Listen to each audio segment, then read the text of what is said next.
Hello, boys and girls from the internet. My name is Beard and Marketing, and if you're joining us for the first time, this is a platform where we talk about all things marketing. Feel free to correct me, agree or disagree with me politely in the comment section, right? So today we are going to be talking about why I think KO has been so successful in Kenya. KO, the drink, right? And the reason why I think KO has been so successful in Kenya is the same reason why Kenyans on Twitter ni fast body. Yeah. Okay, sorry. Kenyans on X. Sorry. Apologies. So one of the things that you'll notice about Kenyans and the internet is that Kenyans love the internet. So Kenyans are on the internet a lot. They're on the internet a lot. Kenyans are on the internet so much to the point that we got CNN to apologize to Kenyans. You remember that story when I think one of the US presidents, I think it was Barack, because Trump never ever came to Kenya. Yeah, Barack was coming to Kenya, and they called it the hotbed of terrorism, and Kenyans went wild. They were like, hey, we are victims of terrorism. Oh, sorry, not tourism, terrorism. We are victims of terrorism, right? You cannot say we are the hotbed of terrorism. And it was a whole thing, like, to the point that the CNN CEO had to fly in to apologize to the president. That's how beef Kenyans are. You've seen on TikTok people starting wars with Kenya, and Kenya will take you down. It's because we're very proud of being Kenyan, number one. Kenyans will not say that. You remember there was actually a campaign that was run by I think Abel Mutua, when Abel Mutua was the spokesman of the State House. I might be wrong. Maybe it wasn't Abel Mutua. But I remember there was a really beautiful campaign that was run by the government. Then it was they ran two really good campaigns. The first one was, I remember, Pamoja Tuangamize Ukimwi. I don't know if you remember it, and people were touching each other's hands, and it was Kibaki who was over there. He's touching other people's hands. Golden age of advertising, I always tell you guys. And then there was also a second one which they ran, which I really loved, which was Najivunia Kuwa Mkenya. And I remember, for me, the person who strikes me the most as the biggest brand ambassador for that campaign would have been Abel Mutua. And we are very proud about being Kenyans. I mean, things right now might be a bit difficult, economy, a lot of stories. I'm sorry I'm getting political, but one of the things that we love, and I mean, one of those things that we will never lose, is the fact that we love that we are Kenyan.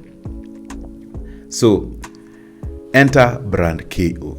KO comes to Kenya, they do their market research, and then they honor, Kenyans love being Kenyan. And how do we make a brand that is like super Kenyan, so that Kenyans can fall in love with this brand, right? That was their thinking. If you ask me, that was their thinking. Because everything about KO speaks to Kenya, right? So, number one, they call it Kenya Originals, right? Because KO stands for Kenya Originals. You already have the name of the country in your brand name. So you already, like, you guys need to realize how powerful that is. They already have the name of a country in their brand name. So Kenya Originals. That's how we know them. KO stands for Kenya Originals. So you have the name. Second thing is the product. The product that is KO really mirrors a lot of people who will tell you about KO. They'll say it tastes very much like Moratina, right? So you went in, looked at a Kenyan beer, because Moratina is a Kenyan beer, looked at a Kenyan beer, then came up with formulas based off that Kenyan beer. What is more Kenyan than that? And I was just like, okay. And just when you think KO has stopped, they decide to come up with the packaging. The packaging has, the KO packaging has that kitenge-like feel. And there, they tap into actually two passion points, if you ask me. So number one, the passion point that they tap into is a bit of fashion, because Ankara is huge. Ankara print is very big in Kenya. Some of us view it as you are a mshamba. Some people might view Ankara as a mshamba, but then I think a lot of people who are in the fashion industry, who are a bit more fashion forward, would view it as a fashion statement. Like it's you going back to your roots, celebrating that African prints, celebrating African fabric. And me, that's how I view it. So me, I wear kitenges, and I love African print a lot. So they come up with a logo that has some African print in it. Look at the kind of merchandise that KO is putting out. That merchandise has a lot of Kenyan,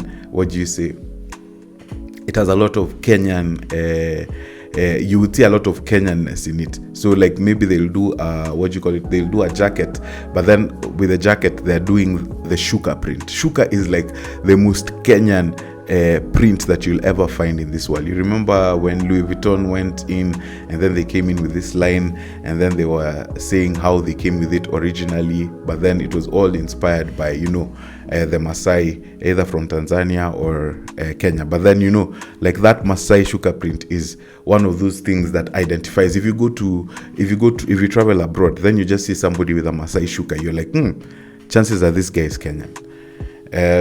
So those are some of the things that these guys have done. They tapped into the fact that they understand that Kenyans really love being Kenyan. They came up with a product that is so Kenyan, and then how they're also bringing that product to life is in a very Kenyan way. Sorry, the last point before we go. I think they've launched a new line, and this is not me advertising them. This is just me being a fan of how they're doing their marketing.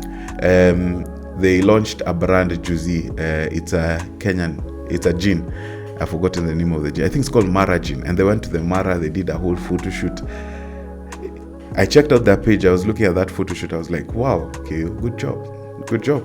Like, genuinely, I'm a huge fan of what you guys are doing with your brand and what you guys are building here. You're building we're going back to those ages for Safaricom. Na furahia. That's what KO is bringing to the business. Sorry, guys. That's what KO is bringing. So, basically, the competition will also come to the fore. Competition will also want to play on the same level. And if competition wants to play on the same level, it means more innovation for the consumer. So it's a good story for us as well, right? But yeah, boys and girls, this one for today might be a bit shorter than usual.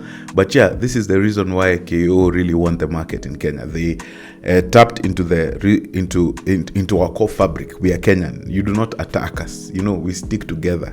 We love being Kenyan. We, even this thing for Boutros. You've seen Boutros is trending again.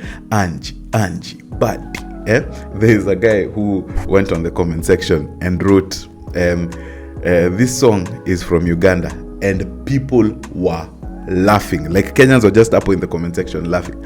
Like, what? This is a Kenyan jam, I love that we're Kenyan.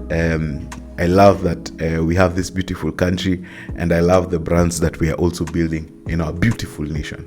So yeah, this is going to be where I'm going to close it today.